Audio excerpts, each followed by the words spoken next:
I am so tired. I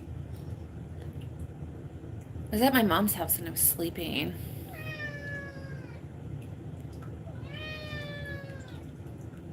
You are so quiet the whole time, and then I get on camera and you start meowing.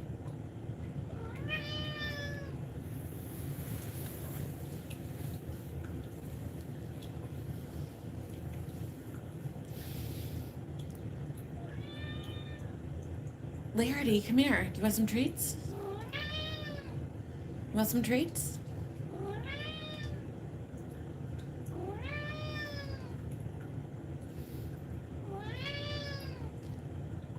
You want some treats?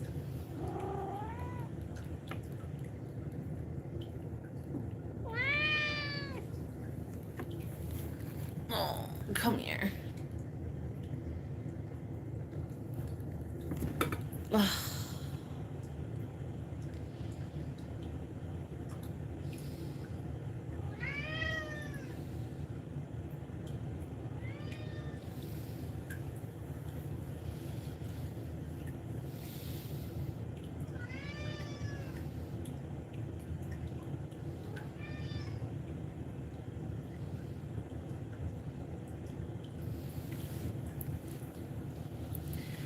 But I was over at my mom's house and I was sleeping and I was like, oh, I've got to go to the gym. And I was like, not feeling it. I was so exhausted.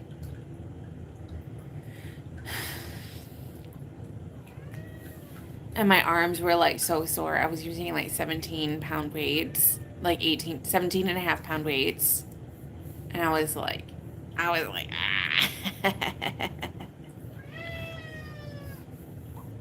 It's definitely trying my best.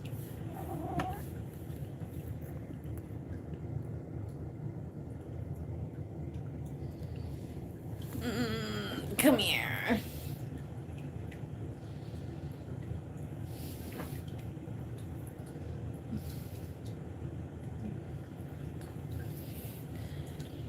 But I definitely I got my workout in today. I went for a walk today. But I was just getting it done. I was doing my thing. Is that a dog? No, it's a cat. Hi, how are you?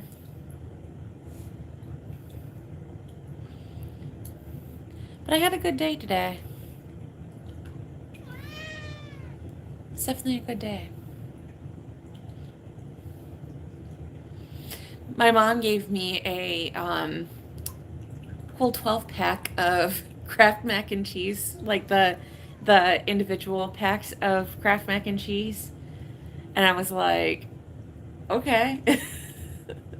She said, oh, you like those? Let me get you a whole, like, 12-pack of those. I was like, sure, okay.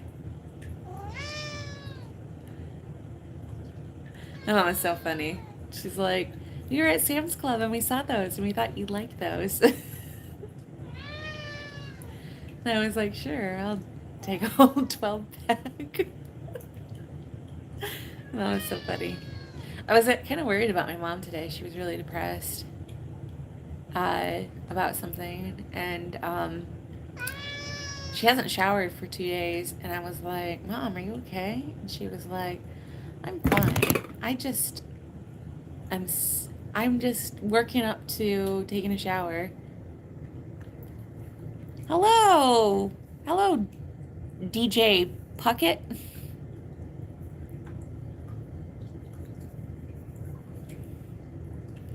I'm good, Katie Sears. I'm doing very well today. A little tired. How are you?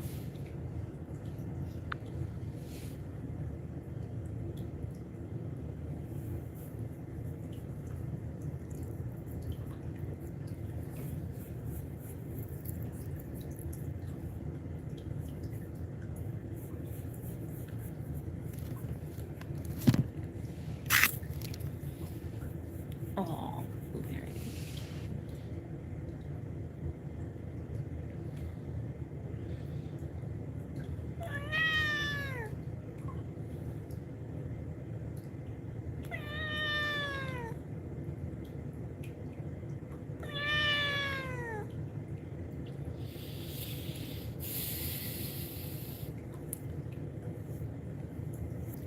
But I was gonna research some stuff today. I didn't know what I was gonna research. Maybe some linguistic stuff. Hello, how are you today? Fordstrawn.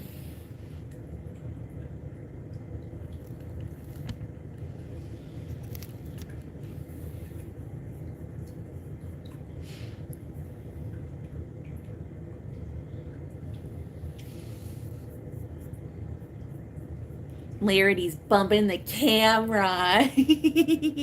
That's funny. What are you doing? What are you doing, Larity?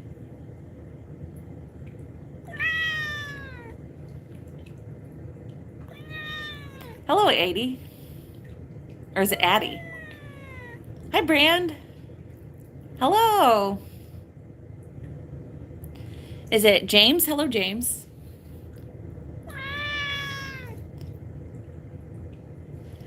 Hello, Billy.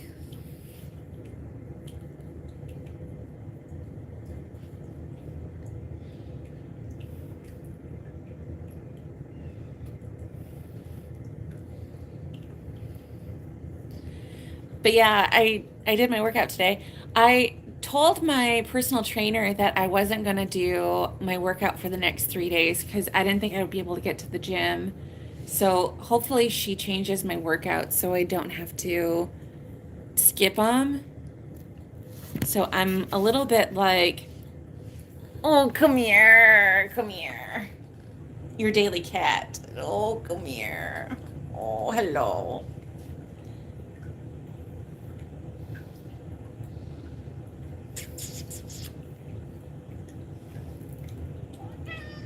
He wants treats. Should we get him some treats? Should I get my cat some treats? Let's get my cat some treats. Come to the kitchen with me. Let's get my cat some treats.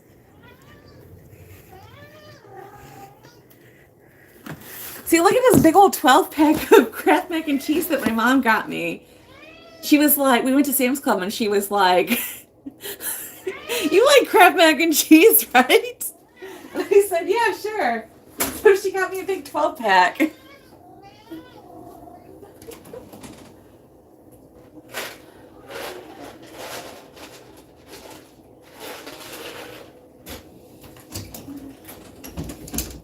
My mom is so funny.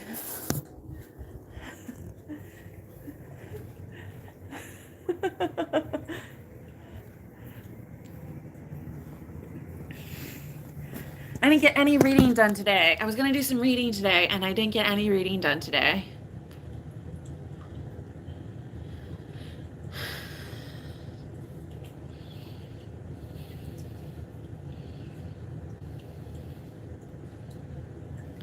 But I did read a book yesterday. I finished reading Dating the Funny Waitress in the Baker Street series. I listened to that audiobook, and I finished that one.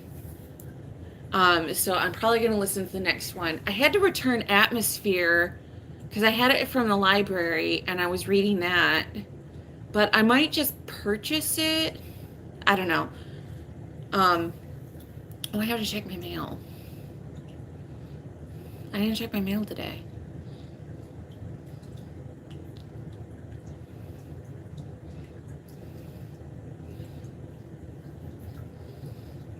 But I finished my journal today. I had my journal since like April, and I filled out my journal and I finished it today. And I was like, yeah, accomplished. It only took me like 7 months to finish it.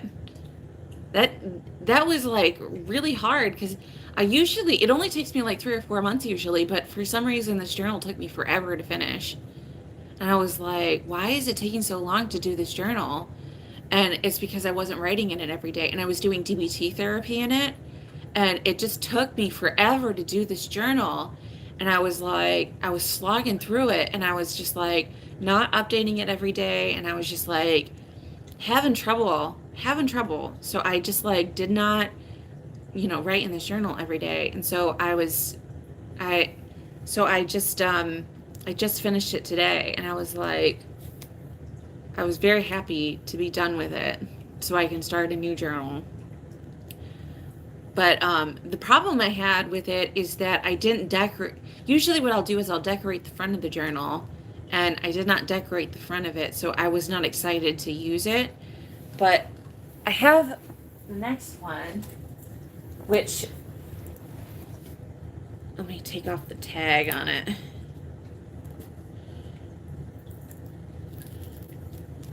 But it's the exact same kind of journal. But it's just basically like a blank journal. Ooh, feel those crispy pages. But it's just a blank journal. It's got dirt on it. But I like to decorate the front of it to kind of make it exciting. So I'll use like Posco pens and stuff on it and like decorate it. But I like to, Clarity. Thank you. I like to draw on the inside of it and stuff to make it more fun. But I get sketchbooks instead of, I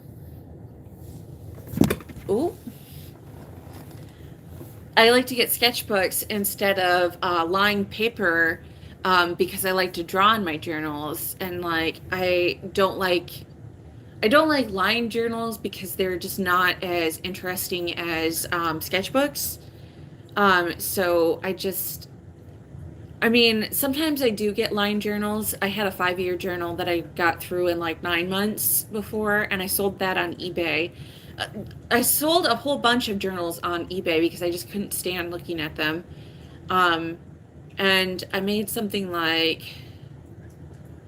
I think I made something like $400 or $500. It's maybe like up to $600 in like a year.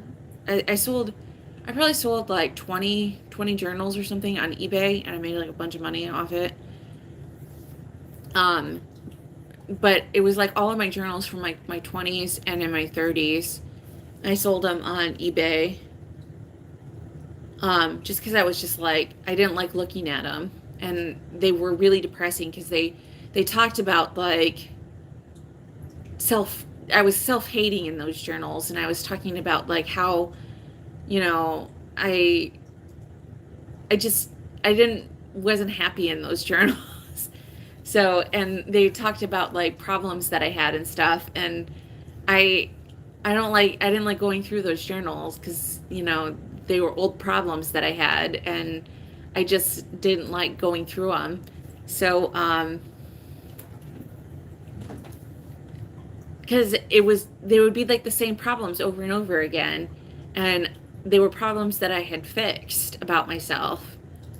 So it was just sort of like, looking back on it, it wasn't fun to read those. But I was hoping that maybe people would find comfort in the journals, because I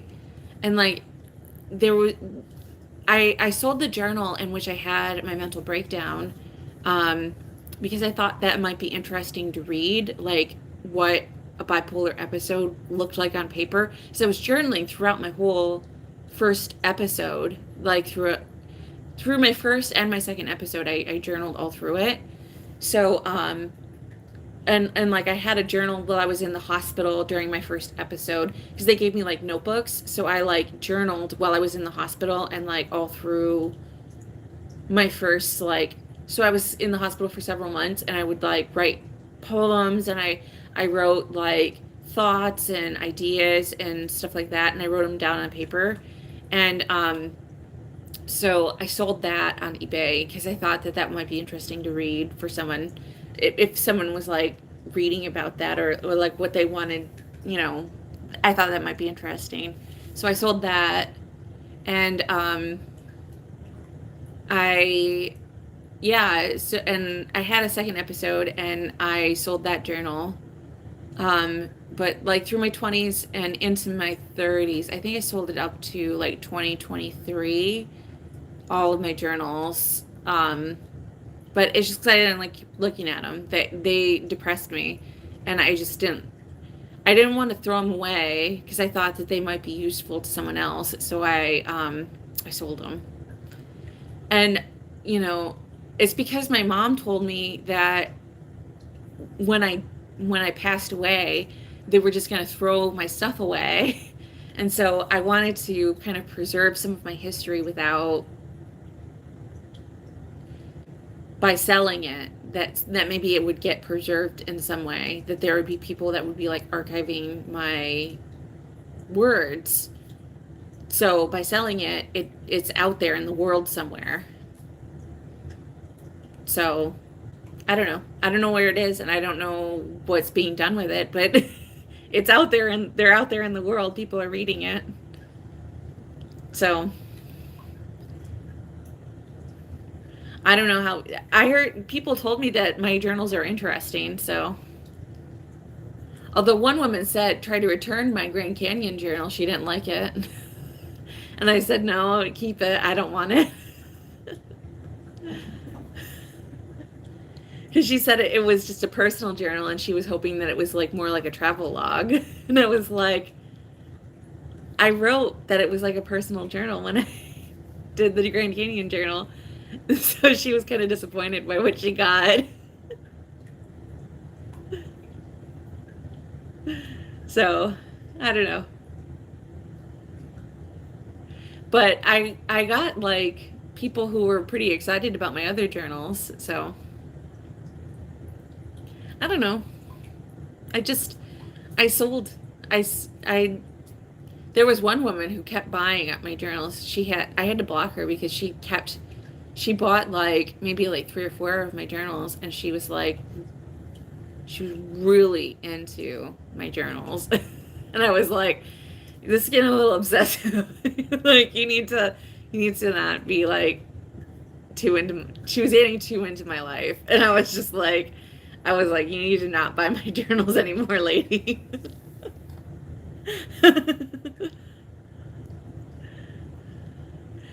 Because I was like, it's one thing to like buy a journal or maybe like 2 journals. When you're buying like 3 or 4 journals and like you want the lore, then it's like it's a little bit too much.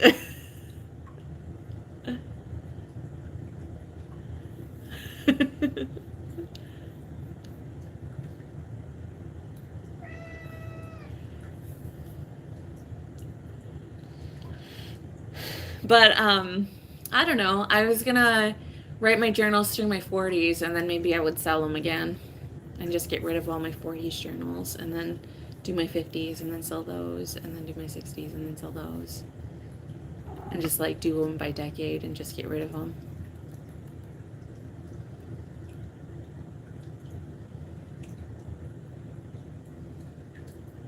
I just put all of my art stuff in my storage unit. um I had like a bunch of like artwork, like sketchbooks and stuff. I sold some sketchbooks too. There was a collector in Seattle that bought a couple of my sketchbooks. I don't know what they did with them, but they're out there. They're out there in the world somewhere. Someone's doing something with them.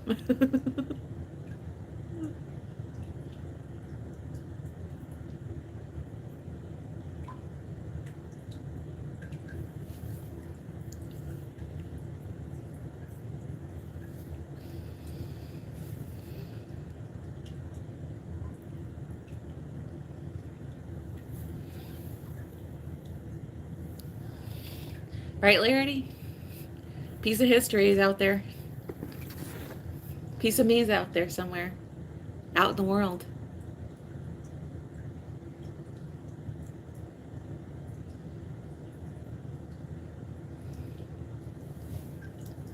But yeah.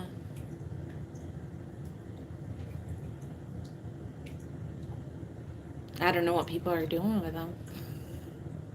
Is that scary? Is that scary? Should I be scared that there's like pieces of me, pieces of my history out there? I don't know. I'm not that scared about it. I'm kind of an open book.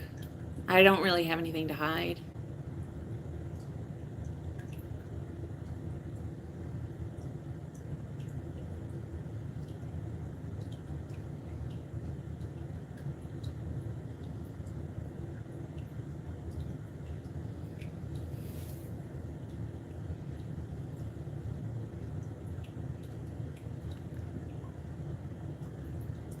I'm quite a boring person, honestly. I don't really journal about that interesting of stuff.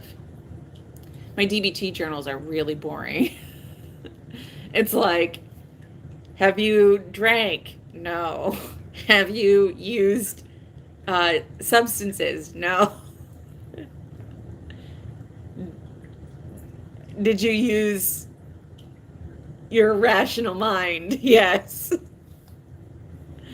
That's why it was so hard, is because it was so repetitive and boring after a while. And it was just like, it was hard. It was hard getting through that because it's like, you do it every day and it's just like, it gets to be a little bit tedious, you know, like, because things are good. When things are good, you know, and then it's hard when you struggle because then you don't want to journal.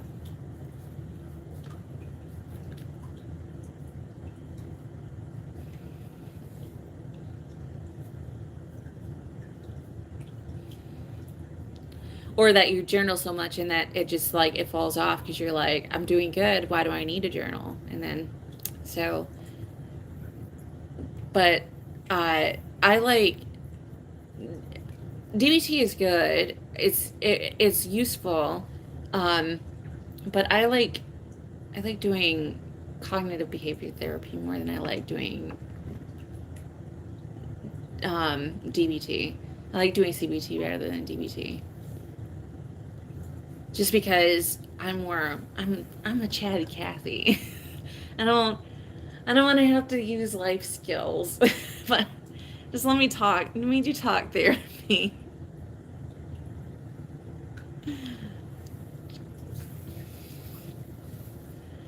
But my therapist does both. We do both.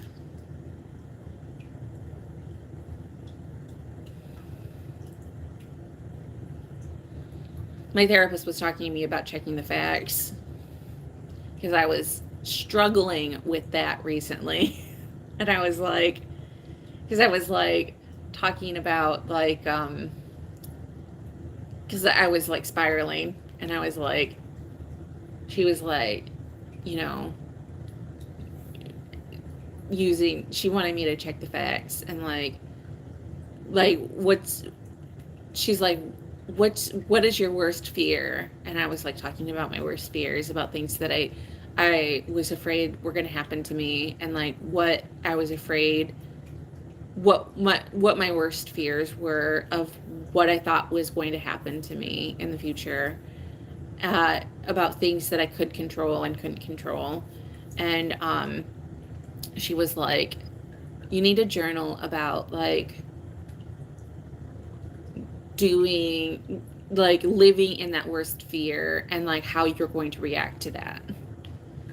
And I was like, so I have to do that before our next therapy session, about like living in my worst fear, about like the worst case scenario of like what could happen to me and like how I could deal with that.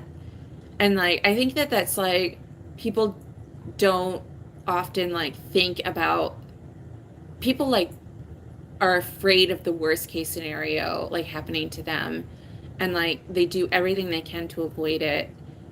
And it's like, but what if the worst case scenario does happen? Like, what are you going to do? Like, how are you going to react to it? And like, what is living in the worst case scenario going to feel like? Like, emotionally preparing yourself for the worst case scenario, so if it does happen, you can be prepared for it. But then if it doesn't happen, then it's like you can be relieved and like you can live in, you know, a good state of mind that it didn't happen, and that life is good because you're not living in that worst case scenario. Or you're living in, you know, maybe even a better version of reality, or an ideal version of reality. I don't know. I'm just talking. But like, because some bad things happened to me recently, and I was like, you know, it's not the worst case scenario, but it's like a bad situation happened to me, and I was like, you know, I'm dealing with it, and like I have people who are supporting me that are helping me through this bad time, and I'm like, you know, it's not as bad as it could be. It could be worse, and like, you know, I think that like things could be bad or it could be worse, but actually it's like I'm dealing with the bad case scenario as much as possible. And like you think like, oh, it could be worst case scenario, and it's not worst case scenario. So I don't know. Just spitballing here.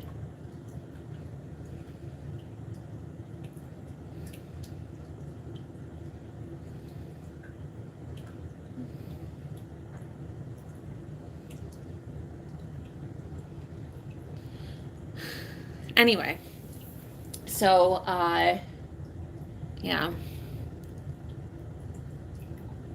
My mommy made me tomato soup today. I went over to her house and I took a nap and I woke up and she's like, "Do you want some soup? I'll make you a grilled cheese." And I was like, "Sure." She was watching a war show. She was watching a doc. My mom loves to watch documentaries. That's the thing about my mom. She was watching it last week. She was watching a documentary about Lincoln, and this week she was watching a Netflix documentary, like a series about World War II. And she was like binge watching the series. She was like it was like 7 or 8 episodes or something, just about World War II. And she was getting pretty heated about it. And I was like, my mom is so funny. You know, do you have parents that are like that are like, you know, really into watching documentaries? My mom is like super into documentaries. And she gets, I mean, I understand being like having opinions about like World War II and having opinions about like, you know, the Civil War and having opinions about like maybe World War One. I know she doesn't watch too many World War One documentaries, but she has opinions. She gets so heated. She gets so heated. She gets so angry. My mom like spit. She was so angry during this documentary, and I was like, "Mom, that happened like almost 100 years ago now." And she was like,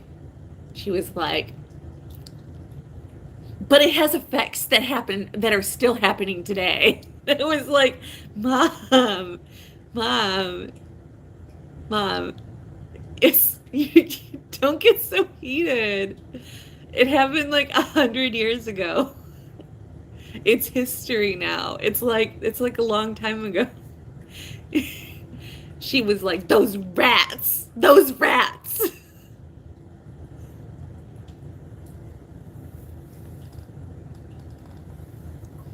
I was like, "Mom."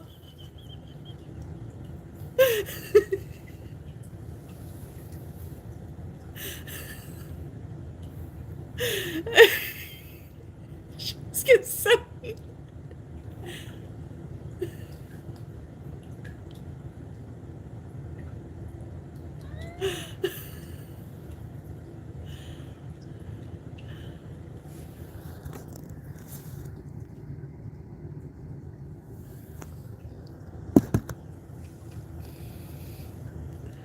I was like, Mom, it was World War II.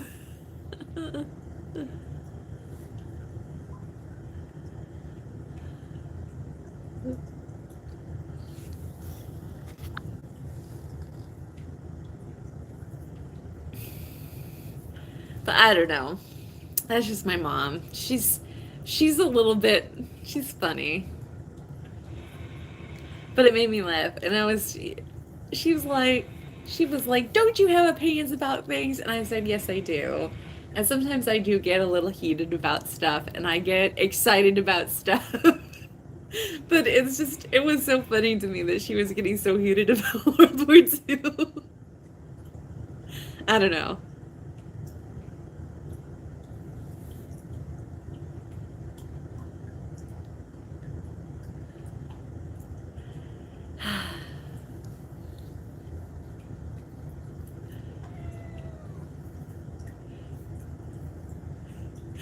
heated enough that she was spitting mad. I don't know. It's just not as funny.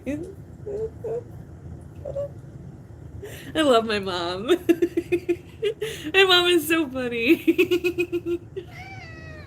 Yeah. Yeah, kitten.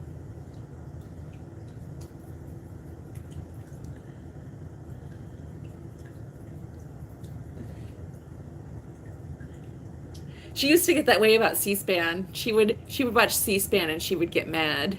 She would, because my mom and I are like very liberal people. I'm more leftist than my mom, but my mom is very like liberal. Like she's like Hillary Clinton liberal, but I'm like Bernie Sanders liberal.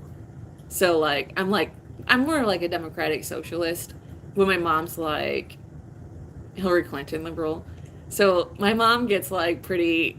I try not to get like too wrapped up in my opinions with my mom because my mom will get like very, very heated.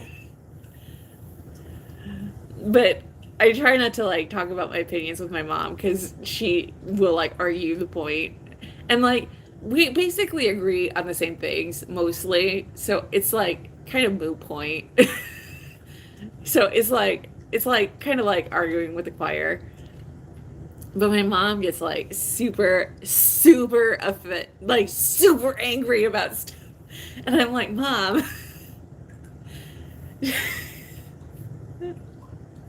she'd watch C-SPAN and she would get so mad. She'd get so mad. She'd be like, but she would watch all of those hearings, all of those like council hearings. And when she would have cable, she would watch all of those C-SPAN hearings, like all the way through. She would, because my mom's a stay-at-home mom, so she would sit at home and she would watch all of those C-SPAN hearings. She would like get super into it, and she knew all this stuff that's going on in politics. She knows everything that's going on in politics. She's super up on the news. She always knows what's going on in the news. She always knows because my aunt is very like into she's a Trumper. She's very into MAGA, and she like goes on those QAnon websites. My aunt does, so she knows all of like the QAnon like bottom line, like how the lines that they like. She would say like all of the stuff about like COVID being a hoax and stuff like that. So she would quote all that stuff to my mom, and my mom would like listen to my aunt, and she would like not judge her, but she would like research everything that she was saying. It was wild. And I was like, I just like blocked my aunt because I was like, I can't listen to that stuff. That stuff is just like, it's like bizarro world. Like I just can't listen to my aunt talk like that. So I just don't talk to my aunt. But my mom will like listen to her and like research everything she's saying and just like listen to her like go off. And I'm like, yeah, fine, like whatever, go ahead and listen to that. But like I can't listen to that. Not me.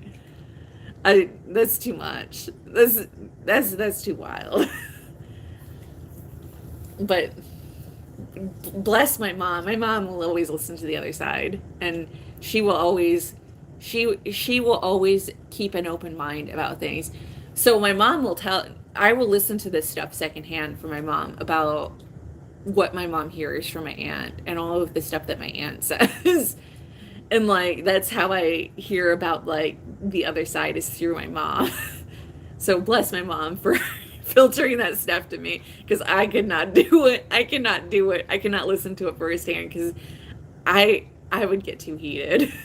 I would be like my brain, because sometimes I like listen to stuff and my brain just starts to melt and I'm just like, I have too much mental illness for that. That's like too bizarre a world for me. Because you start to feel like you're going crazy listening to that stuff. Like you start questioning reality. Like, is this really happening? Am I going nuts right now? I feel like I'm going nuts right now listening to this stuff. Like, they really believe all this stuff. And you're like, is this, like, you're standing there, you're like, I could not. I could not.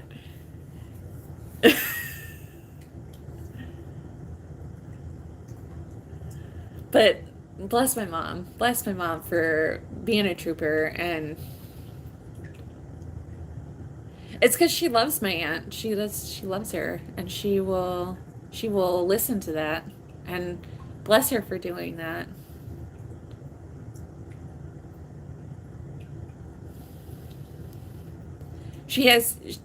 My mom is so patient. She will sit through all of that. She will sit through the accusations. My aunt told my mom that my mom smelled because she got a COVID vaccine, that she had an odor to her. And my mom was like, "Do I stink?" My aunt said, "Your house reeks because you got a COVID vaccine."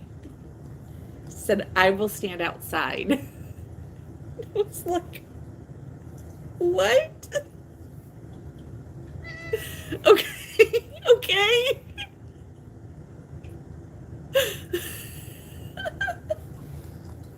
And stuff like that is it's so funny. Just I don't know. I think about stuff like that every so often. But I hear about it secondhand. Because I don't talk to my aunt. My aunt I haven't talked to my aunt since I think I I listened to my aunt in maybe like 2022. I think I went to a campground and she was there. But I have not talked to my aunt since 2016, 2017, 2016, because she blocked me, and I just haven't talked to her since then. And thank God, because she went left field, right field. Is conservative right field, right conservative right field. She went out there. That's okay.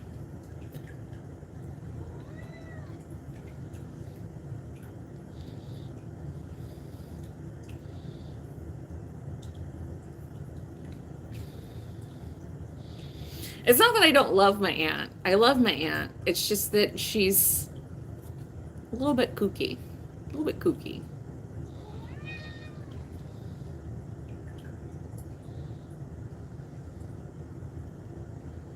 And so you just have to love them from a distance. Love them over there. Just like, I can't talk to you,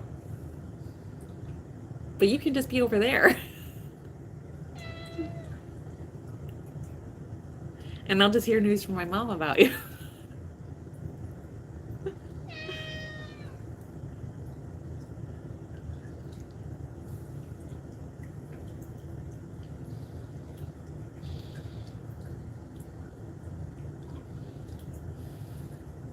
Anyway, that's enough gossip about my family. I hope you enjoy listening to me gossip about my family. I hope you have a great rest of your day. I will see you on the next one. Bye bye.